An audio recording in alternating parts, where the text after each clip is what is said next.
আপনি সাল্লাল্লাহু আলাইহি ওয়াসাল্লাম বলেছিলেন আজকে থেকে 1400 বছর আগে যে কিয়ামতের আগে আগে এক শ্রেণীর মেয়ে আসবে যারা কাপড় পরেও ন্যাংটা থাকবে। কাপড় পরবে কিন্তু ন্যাংটা থাকবে। নিসাউন কাসিয়াতুন আরিয়া, কাপড় পরেও তারা নগ্ন থাকবে। তিনি বলেছেন তারা নিজেরা আকৃষ্ট হবে, অন্যদেরকে আকৃষ্ট করবে। এরা জান্নাতে যাবে না, জান্নাতের কখনো গন্ধও পাবে না।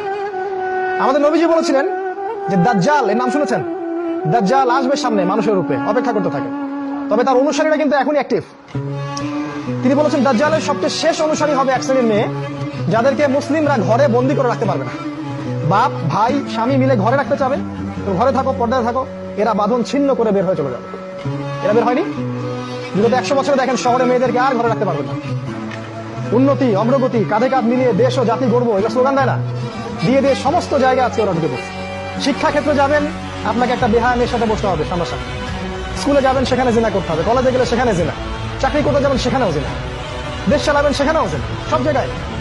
আর পর্দা তো উঠিয়ে দেওয়া হয়েছে, বলুক আর না বলুক সুকৌশলে উঠিয়ে দেওয়া হয়েছে। একটা মেয়ে যখন